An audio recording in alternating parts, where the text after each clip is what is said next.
係，大家好啊！今日係2024年嘅9月13號啊，天驕設計嚟到康城嘅進營啊，咁啊繼續為客人更換呢個露台門轆啦。咁係啦，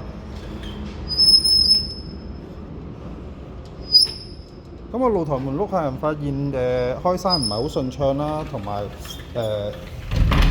睇到隻門閂咗之後啦，大家望到下邊係對齊嘅。